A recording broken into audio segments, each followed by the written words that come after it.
Right guys, Mark Crossfield here. Quite an exciting day for me today. I'm at Burr Hill in the Mizuno National Fitting Centre, and I'm here with Chris from Mizuno. Chris helps design many of these clubs that you guys are out there buying from Mizuno.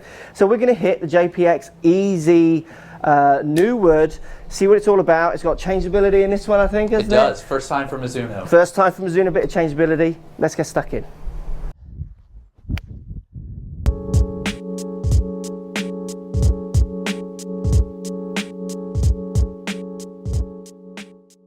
Right guys, here with Chris from Mizuno, helps design lots of these clubs. We've got the new JPX EZ driver in my hands. We've got changeability design, so we're moving, what are we moving with this changeability? We're moving face angle, we're moving E-loft, effective loft. Okay, so we're moving effective loft and we're moving face angles closed and open? Correct. By how many degrees? Well, it's a swing of 3 degrees. Okay, so we're using that to try and help people control their ball flights a little bit more. Exactly. So the first time Mizuno have used changeability, been in other drivers for a long time, so Mizuno are having a go with their one.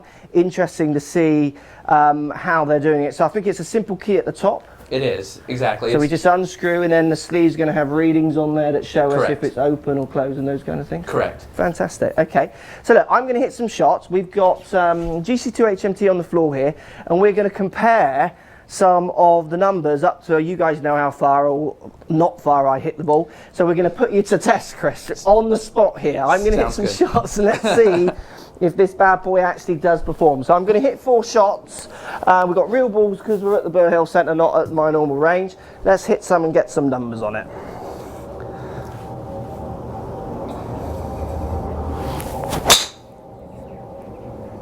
Okay, hit that one well. So I mean, first things I think when I look at this driver, it's a beautiful shape.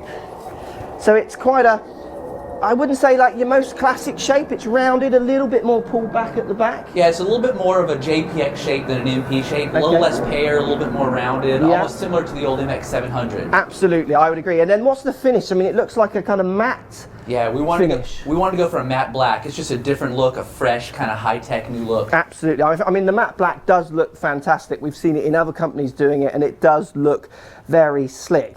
And we've got the little Mizuno running bird logo on the top, which I always like that look. Absolutely. It's a good logo, isn't it? So let's give it another hit. I mean, I've got this in a 9.5, just in a stiff shaft, all set up at neutral, and it does sit down by the ball in the neutral setting very nicely and square. Let's give it another hit. It's a good flight on that. I mean, it's a loudish sound, isn't it? It's certainly not the quietest driver out there, but it's a nice sound. Again, being that it is a JPX, you want it to sound powerful. We want it to be a little bit louder than the MP line. Absolutely, it definitely does sound louder than the MP. Let's give it 2 more hits. We're going to show you the data on these hits in a second.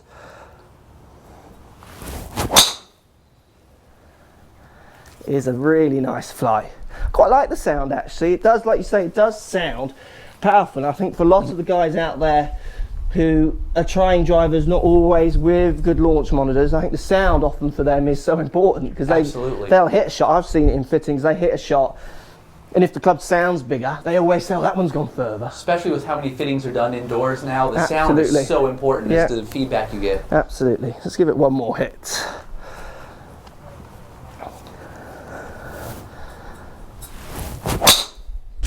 It's a lovely fly. Certainly going out there, I mean, I'm impressed with those numbers. I'll be looking forward to seeing the numbers on them because that's a flight I'm used to seeing in drivers I've hit before and other ones I like. Now, we're going to look at my numbers in a second. What's happening with the face on this club? Because I find often when I'm hitting drivers, doesn't matter what company it is, they all tend to go a very similar distance. Yeah. I mean, I do hit the middle of the club quite a lot. Right. The average guy out there watching this video or thinking of buying a new driver maybe is using different parts of the face.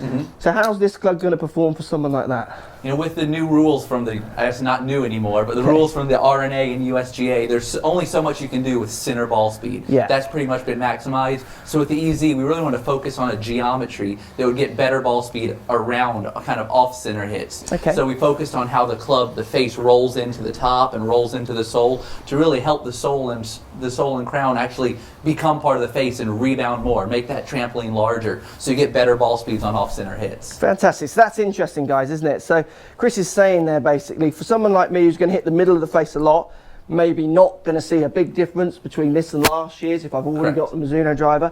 But for the guys out there, and I mean the ones I teach, when I use GC2 HMT, the head unit here, as you know, sees impact. When I show them on the screen where their impact is, they're always shocked that they're using so much of the face. So many people think that they are hitting more in the middle, but when they see it, they're not. So we're saying if those people are using more of the outside of the club or around, away from the sweet spot, this one might perform better for them. Exactly. We can get closer to center impact ball speed from off-center hits. Fantastic. So that's something for another video, guys, for me to test. Maybe when I'm not stood next to one of the designers might be a good idea. I'll test that when we get back home. But so what they're saying, better hit, better distance for more off-center hits. Really interesting stuff. Let's look at these numbers. So if we look at the numbers, average clubhead speed 106, which is around the clubhead speed I get with the drivers even from the other videos. Total spin 2653, so nice low spinning driver there. Even though this is like the game improvement one, there's pretty good numbers there. Averaging 258 carry, embarrassing 70 yard hook on shot 2 there. Oops. The rest were quite straight. And then average distance 280. So good spin numbers, launching at around 13 degrees. Again, very healthy spin, very healthy launch, sorry. So good high launch, relatively low spin, and decent carry numbers there. All about more maximising those off-centre hits. If you're hitting the middle, like I am a lot, these drivers will perform very similar, but good numbers there. Right guys, interesting numbers there. So certainly something to test on the off-centre hits in another video possibly. But you know, for me, this driver's about really nice looks, definitely bigger head user friendliness. You can see from my centre hits there, I'm getting the same numbers, similar numbers that I get with most of my drivers, because like Chris says, the centre hit is kind of maximised for all of you companies, isn't it? Because you've got rules of what you can push the club to.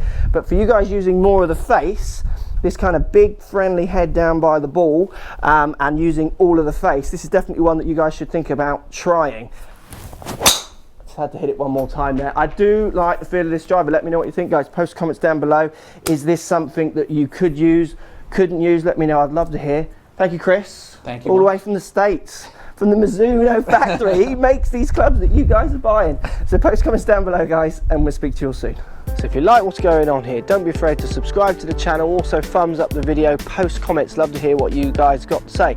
Let's keep it social. The more we talk, the more we share, the easier this game will get for everybody. So if you want to find me on Facebook here, you can find me on Facebook. If you want to tweet me, find me on Twitter here as well. Just follow the links, all in the description.